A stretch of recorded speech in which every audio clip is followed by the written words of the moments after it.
The B-1's a fascinating story. It's an airplane that all aviation buffs love. At least I've never met one that doesn't love it. It's everything that we like about airplanes. And sometimes people would dismiss things as I learned them. Oh, that's just politics. The B-1 is a creature of politics.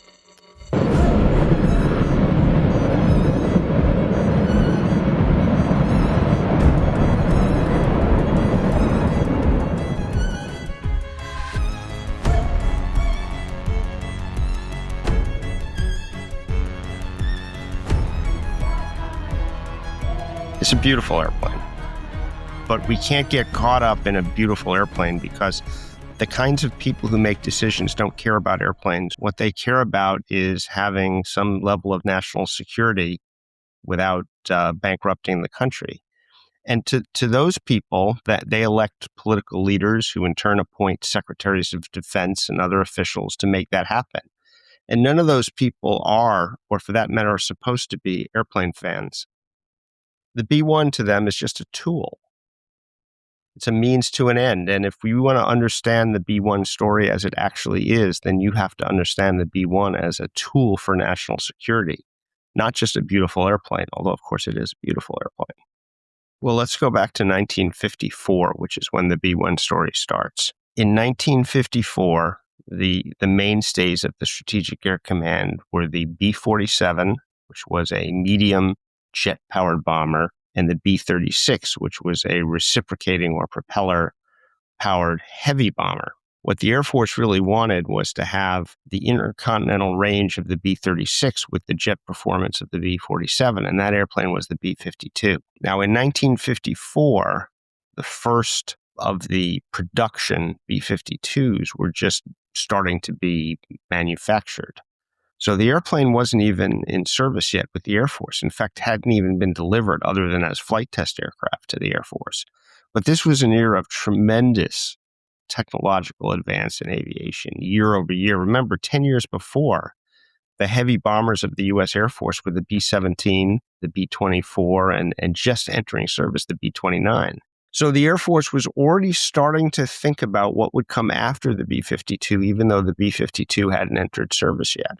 And this was also an era where higher and faster was just intuitively obvious the direction to be headed.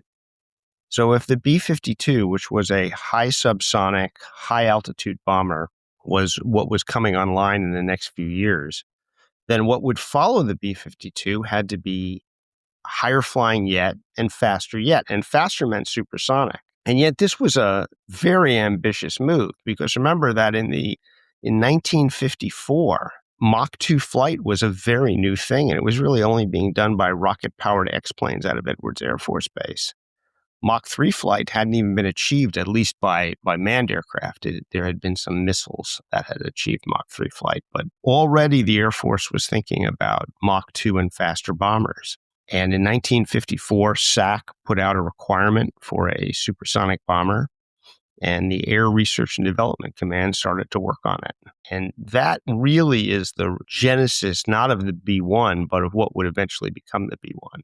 And the aircraft that starts bridging that goes from reasonably rudimentary with things like the B-58 Hustler, but then you get to possibly my favorite aircraft of all time, the B-70 Valkyrie, which is that Mach 3 super bomber, for want of a better expression, because that's a very accurate description. It's wonderful madness. I love that description of wonderful madness because I think that's spot on. The B-58 Hustler was a smaller airplane. It was a medium bomber, and the Air Force pursued that. It's somewhat tangential to our story, but it was the first U.S. Air Force supersonic bomber. It had a very short service life. It only really was in service between about 1960 and 1970 and had a whole raft of problems associated with. But it is a beautiful airplane. The first heavy bomber, which is to say a bomber with intercontinental range that the Air Force was going to have, sprung out of this 1954 requirement. It was originally designated as Weapon System 110A, and it was a Mach 3 plus bomber. There was a competition both for the engines and for the airframe. It ended up being competition between the Boeing company and North American Aviation. North American Aviation won with their design, which became the B-70 Valkyrie. The engine was a General Electric afterburning turbojet called the J93, and the B-70 had 6 of those engines. The B-70 was an incredible airplane. It was 600,000 pounds, which is huge. I mean, by comparison, the earlier models of the B-52 were about 450,000 pounds, and in the later models, you go up to 488,000 pounds. So it was a huge airplane. It was Mach 3 plus. It had this very exotic shape. Remember that at Mach 3, you can't build an airplane out of aluminum anymore. Aluminum can't handle the heat that's generated by Mach 3 flight, so it was built out of steel honeycomb. The reason why it wasn't built out of titanium is that there wasn't enough titanium around to build a fleet of 600,000-pound airplanes. The B-70 was, to be frank, a train wreck. Everything was subordinated to speed and altitude. And as a result, the airplane had problems with every system. Its exotic new stainless steel structure tended to leak in the fuel tanks. So they kept the fuel tanks pressurized, and they had trouble keeping that sealed. All the systems on the airplane just about were problematic at one time or another. And they almost lost the airplane several times. The stainless steel structure tended to shed pieces in flight. That's not considered a desirable characteristic of an airplane. It certainly could go high and fast, but it just wasn't a practical airplane. Aside from its deficiencies as a machine, it had several other problems. The first is that high and fast was not the way to go to penetrate Soviet airspace. In fact, the correct and most effective way to penetrate Soviet airspace in wartime was to go low, because Soviet air defenses could pick you up if you were going high, and you could generally shoot a missile higher and faster than you could fly an airplane. But if you went low, you could use terrain masking. The airplane kind of blended into the terrain. It was very difficult to pick up with radars. So it was just conceptually the wrong airplane. It also had very bad timing, because at the same time that the B-70 was being developed, intercontinental ballistic missiles and submarine-launched ballistic missiles were being developed.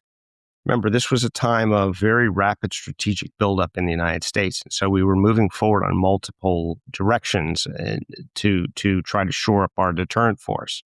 And the question started to be asked, do we really need bombers anymore? After all, we've got intercontinental ballistic missiles. You can't shoot down an intercontinental ballistic missile, or at least you couldn't back then. Why do we even need a bomber at all? It's a pretty good question. I mean, to bomber advocates, it's self-evident that, we always need the newer and better bomber. But as I said, remember that national policy isn't made by airplane fans and shouldn't be made by airplane fans. They just want to defend the country. And why do we need a bomber? So you put all those together, and it was very clear that the B-70 was the wrong airplane, and perhaps no airplane at all was needed. And so the B-70, which was intended to be the replacement for the B-52, became relegated to use as a research project. And really, it spent most of its life not as the prototype for a bomber, but as a research project supporting things like the supersonic transport. And one of the legacies of the B-70 program was that it led to the cancellation, I think you could say, of the B-70 project, because it was clear that the sonic booms that an airplane like the B-70 produced were just unacceptable for overland flight. So it's a fascinating part of the story that leads to the B-1, but it's also a tangent, because it was very clear that the B-70 was not the airplane that the Air Force needed as a bomber, if the Air Force needed a bomber at all. So the Air Force and its contractors started to study airplanes after the B-70. Now we're talking about the early 1960s, and it was very clear that a bomber needed to go low. And so future efforts were focused. Yes, the airplane would have a high altitude capability, and yes, it would probably be able to go fast, although not Mach 3 fast. But the real emphasis would be on very low altitude performance. So you need to be able to go fast. You need to have an airplane that's fairly efficient at low altitude. You need to have structures that can handle the buffeting of low altitude flight. You need to have terrain following radar.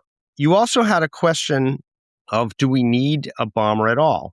And a strategic doctrine came about called the Triad. The Triad had 3 legs. It had manned bombers, it had intercontinental ballistic missiles, and it had submarine-launched ballistic missiles.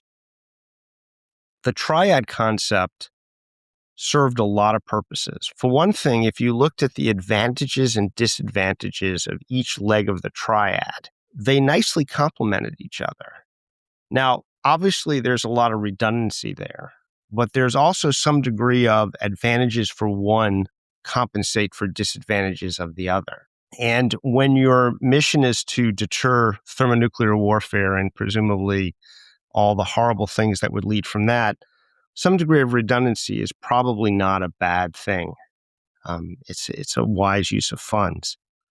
The Triad also served institutional needs, and the military services and the industries that support them are institutions with interests. So the Triad doctrine kept the Air Force in manned bombers. The Strategic Air Command didn't want to have all of its officers sitting in missile silos. That wasn't part of its institutional self-identity. They would have that, but they didn't want to be exclusively that. So the Triad provided a rationale for Strategic Air Command retaining bombers. Through the submarine-launched ballistic missile part of Triad, it also gave the Navy a piece of the action. So we had a very secure strategic deterrent in the United States, which was good. We had everybody got a piece of the action. The Strategic Air Command kept manned bombers, and the taxpayers had to spend a lot of money. But when you're deterring nuclear war, that's a reasonable use of money. It turned out in the early 1960s that, yes, the United States wanted to have a new bomber to replace the B-52, and that no, that bomber would not be the B-70. It would be an airplane focused on low-altitude flight, although probably having a supersonic capability. Another one of the things that came out of those studies in the early 1960s was that if you were going to have a bomber that had some supersonic capability, and that was something that was decided that we did want to have, in addition to the primary low altitude, we didn't want to go Mach 3. Because when you go to Mach 3, you start to have to use exotic materials. And you can't build the airplane out of aluminum anymore. It's just too hot. Aluminum's a beautiful material. I mean, aluminum is inexpensive. Aluminum is easy to machine. It's easy to form. Once you say we can't use aluminum in an airplane, you start getting a monstrosity like the B-70. So what you see here is we're going to have an airplane that can fly low and fast. We're going to have an airplane that can fly high and fast, but not Mach 3 fast, Mach 2 fast, so we can build out of aluminum. And you start to see the outlines of the B-1 come together. The Pima Air and Space Museum in Tucson, Arizona is home to one of the largest non-government funded aviation and space museums in the world. Featuring nearly 400 aircraft, the museum is home to an incredible collection like NASA's NB-52 X-15 dropship and 747 SP Sophia Airborne Observatory, to a wealth of rare military types from air forces all around the world, to the first production 777 and the second prototype 787 Dreamliner. Whether you're a military or civilian aviation geek, there will be an incredible aircraft around every corner of this epic 80-acre site for you to explore. As the Aviation Show's partnership with the Pima Air and Space Museum enters its 3rd year, we're delighted to say that Pima is truly a top of your bucket list museum to visit. And it keeps getting better because the Philippine Mars is now on display, and right across the car park, the Tucson Military Vehicle Museum's doors are wide open to welcome you in to check out an amazing collection of tanks, armored fighting vehicles, and other vehicles if you get fed up with all the airplanes. To find out more about the incredible collection and the fantastic events coming up at the Pima Air and Space Museum, and of course the Tucson Military Vehicle Museum, head over to www.pimaair.org to plan your trip to one of the world's great aviation collections, and one that now includes tanks next door, if that's your sort of thing. As they start to define that specification for what we'll call the B-1A, the main thing that always stands out to everyone is the variable geometry wing on it, the swing wing. How does the specification lead directly to that interesting feature that we see on a very few aircraft coming through in the 60s and 70s? Let's answer your question in a long and roundabout way. We'll start with the Wright brothers. In the Wright brothers, everything on their airplane is fixed because the Wright flyer pretty much took off, cruised, and landed at the same airspeed. And so its design was optimized for that airspeed. But as airplanes get a larger and larger flight envelope, you start wanting to make things variable. So one of the first variable things you get is flaps. People think about variable geometry wings as swing wings, but an airplane with flaps has a variable geometry wing. Other things that become variable, you have retractable landing gear. That's a variable geometry aspect of airplanes. You get constant speed and variable pitch propellers. Once you move to jet engines, you start getting jet engines that have features like variable incidence compressor guide vanes. So if you can vary the geometry of the airplane, then you get a larger and larger flight envelope, because wings that are swept forward tend to have better lift performance at low speed, so takeoff and landing, and they also have a more efficient cruise. Wings that swept back have much lower wave drag when you're flying at supersonic speeds. So if you're talking about an airplane like what the B-1 would become, and the B-1 before it was the B-1 was called the AMSA, or the Advanced Manned Strategic Aircraft. You want to have an airplane that can have an efficient long-range cruise because it has to fly intercontinentally. And then you want to have an airplane that can, if need be, fly at Mach 2. That implies to do that optimally requires a range of wing sweep angles. And so you end up with variable sweep wings. Now, that technology had been in work since the 1950s. And the first iterations of that was the X5, which was an experimental aircraft that was tested in the 1950s and wasn't very successful. But there were various advances that came out of both the UK, Barnes Wallis, and out of NASA Langley Research Center that improved that. And the first production airplane that got the variable sweep wing was the F-111. And it, for a while, was a very popular technology for military aircraft. Besides the F-111, of course, you have the F-14 Tomcat. In Europe, Dassault worked on that, although they never sold a Mirage that actually had it operationally. You have the Tornado, of course. And then you have a wide range of Soviet combat aircraft that had the variable sweep wing. So it was a very appealing technology. And the B-1 just fits into the mainstream there. Who are bidding for the AMSA contract? So there are three companies that are competing for them. And if you will, it's America's A-team for bombers. The first company was General Dynamics. General Dynamics, of course, goes back to Consolidated and Convair. So in that bloodline, you have the B-24 Liberator, you have the B-36, and you have the B-58, as well as, of course, the F-111. You see a lot of similarities between the B-1 and the F-111. Airplanes of similar performance. Of course, the B-1 is much bigger, but they both have that variable sweep wing. So that's the first company that's competing. The second company that's competing is the Boeing company. In that bloodline, you have the B-17, you have the B-29, you have the B-50, which was really an advanced B-29, you have the B-47, and you have the B-52.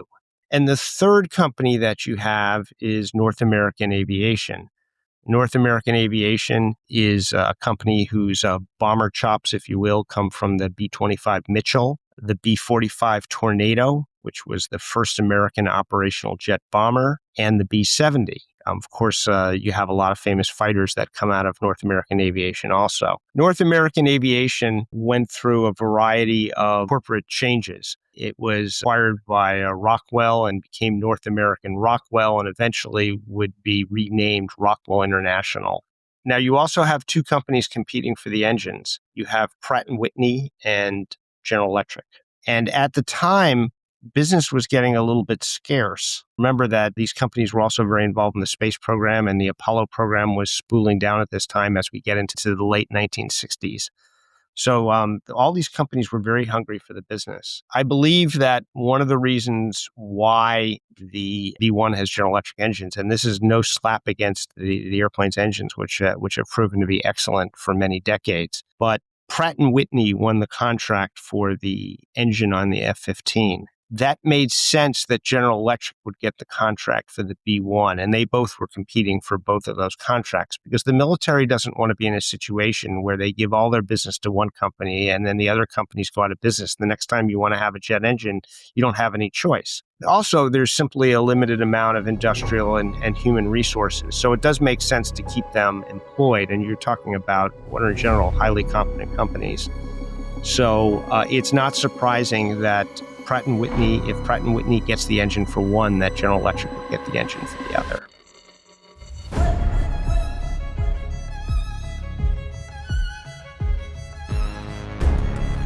It was a good airplane because it was advanced and ambitious, but not too advanced and too ambitious.